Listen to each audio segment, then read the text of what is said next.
Hey guys, Infidel1258 here. Today I'm going to answer some questions from my Discord. This is our general chat, the Ask Me Anything, and this is where all people who support the channel who want to come hang out for free can do so. The link is in all of the descriptions for every one of my YouTube videos. Come on over. There's lots of great conversation and community. It's a great place to hang out. Come on over. We're going to answer a couple questions, one about Carnage Titan and about its appreciation. Another more broadly about what we can do with cards that have appreciated wildly. And lastly, about liquidity pools. So before we do that though, my name is Dwayne Cunningham and I go by Infidel1258, but you can just call me 12. Drop your comments below, leave your IGN so I can send some thank yous. Let's get into it. So first question, it's actually from a couple weeks ago. Tom left a comment, said, I was curious, I haven't seen your thoughts on liquidity pools or if you pool any of your SPS and DEC into liquidity pools for better airdrop points. Wasn't sure if you commented on this on the past, and that's Champion Slayer. Champion Slayer, that's a easy answer. I've never put my money into liquidity pools. In the past, recently, I put out a video about, actually I think it might be just this morning, April 5th, I put out a video called Mistakes and Opportunities. And I've gotten burned putting my money into exchanges, into investment protocols that provide returns. And now I think I'm a little bit reluctant to try and trust my value into a liquidity pool.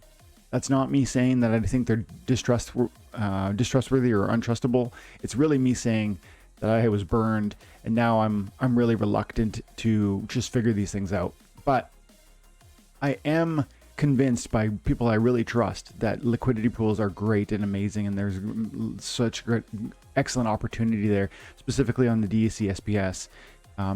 People I really listen to, people that I really trust, including Peak Jarvie, you know, YouTube fame, and also the guy who created Peak Monsters. So he uses them for his DEC and SPS, and he's spoken to me about how it can increase the rewards, especially when DEC price drops. You get more DEC payout because the token goes down, so you end up getting you grow how many you're holding, which is very interesting. Again, I've never done it, so I have to leave it at that. It's just to say I've been reluctant so far, but I do trust people in this space that use them, and I would, but I haven't yet. So that's all I can really say about that. Champion, I'll send you a little at the end here. I'll send you a little 100 DEC on that one. I think you asked me another question too. Let's get into the second one. JR Callan says, first off, hope you're feeling better with Yodin and Llama halving in price. Do we see the fall continuing? If I sold at $600, I could have done some crazy upgrades to my deck. Now at $312, it's not as attractive. Hindsight is always 20/20. This is a great question. And I think it's really important to understand. I responded in detail to his comments, so maybe I'll read some of his thought, my own comment, but I want to expand on it also. So I said, I hear you, Kitty. I have Kitty. He's talking about Yodin, but I mean I have Kitty. I think Kitty touched $700 per BCX, and you know, if I had sold my max Kitty for $7 grand, that would have been wild. You know, that's a lot of money. That's a crazy amount of money for a one card, but I didn't. And now it's worth probably $4,000 maybe. And so, you know, if I'd sold it at that price point, I'd be laughing, just like he's saying, right? It would have been an amazing opportunity. But now it's fallen quite a bit.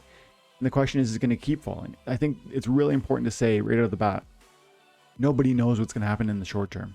The price might go down, the price might go up. No one knows. But in the long term, you know, you can count on these prices of these cards, I think, generally trending upwards. I get a little bit reluctant to provide clear, confident assurance for a card like Yodin, which is already so expensive. Is it going to be 50% more, 100% more, 10% more in 4 years? I don't know, because see how appreciation often works. On an asset that's valuable, appreciation will go in fits and spurts. A card that's recognized as being really valuable, or for that matter, a cryptocurrency, or you know, any asset, gold, silver, comic books, artwork, if something becomes recognized as excellent and worth investing in, the price will spike in fits and spurts. So it'll burst up in a significant way, and then it'll usually stagnate at a certain price point.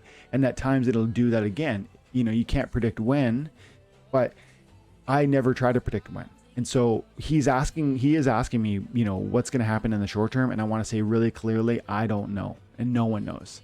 But in the long term, I feel much more confident that the price on Jotun and Kitty and these other cards will go up again. But even that, I would say, I don't know that they're going to go up the same way they've gone up already. That seems unlikely to me. It's more likely to me that something like a Jotun or a Kitty or a Llama would go up, you know, significantly, very significantly. Maybe it's 50%. But then when you compare that to some of these other cards that are currently 1 or 2 pennies that are currently in circulation, I think those could go up 100 times, not 100%, like 100 times.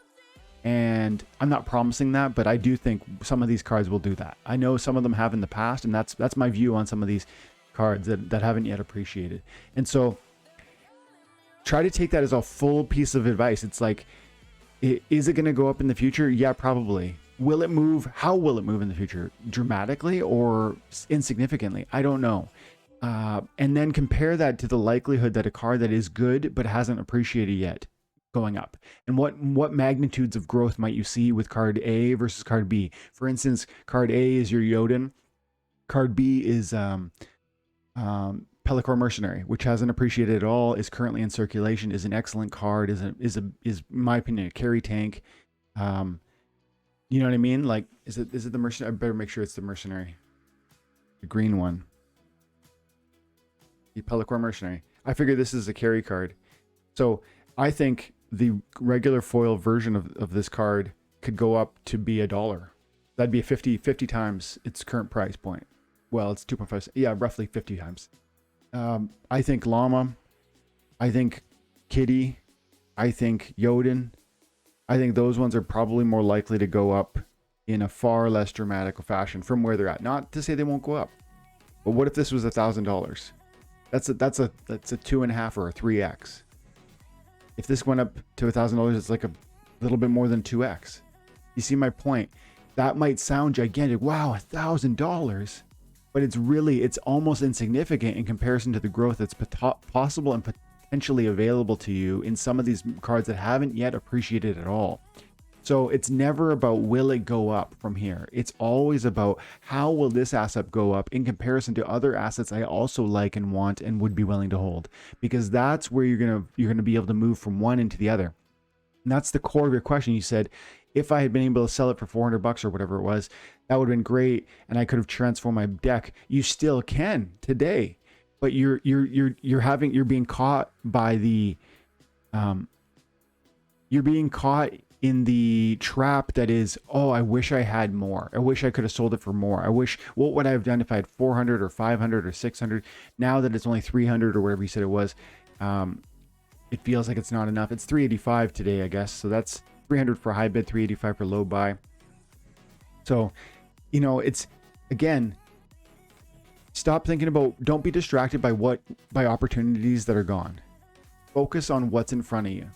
Right now, on today, you could sell it and you could use $385 to transform your deck. And I know you could, because I've looked at the compare window. Come over to the compare window, you can see what the cost of cards is. 240 CP to $1. That's really crazy. So $300 US, if you sold your Jotun for $300 US, you're talking 300 times, my calculator's acting up on me, but 300 times 200, 600. 60,000, 240. Yeah, it's about 72,000 collection power that you could buy if you were to liquidate one BCX of Jotun for $300. That's going to transform your deck. So don't get focused on opportunities that are gone. Focus on what's happening today in front of you. Don't think about whether or not this card I'm holding is going to go up in the future and whether I'm going to miss out on that. That's FOMO talking. That's just a nonsense question. The question, you gotta be willing to say goodbye to the Jotun and put that money into something else, because you have greater confidence that something else is going to do even more magnitude of growth. That's the key. Okay. So I'm going to leave it there, but that was a great question. I'll definitely send you a little something here.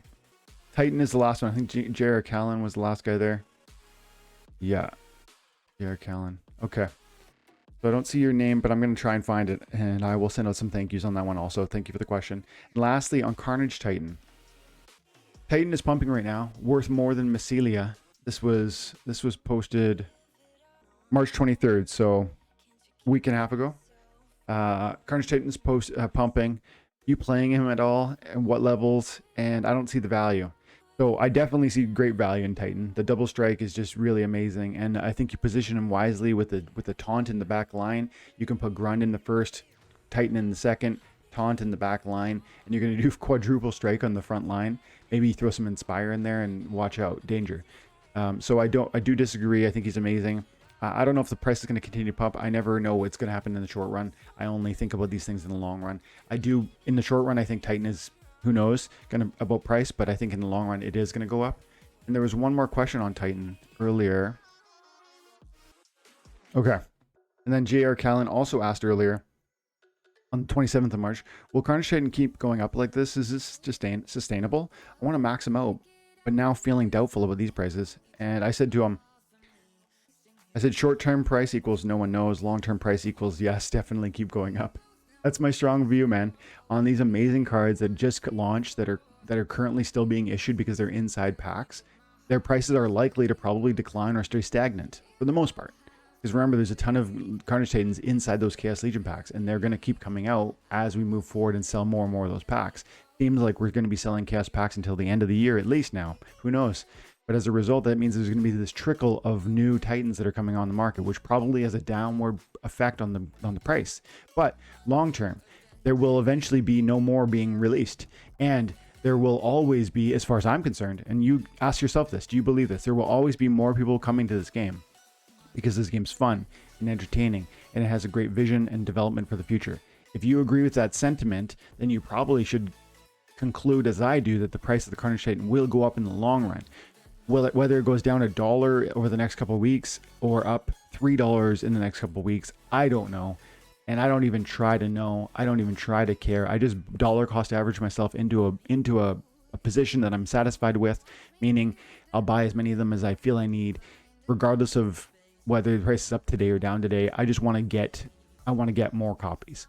I think I have enough of the Titan already. I probably have 20 copies and a full max copy, maybe even 2 max copies. So for me, I'm not sure I'm going to be buying anymore, but it's an amazing card. I love it. I use it.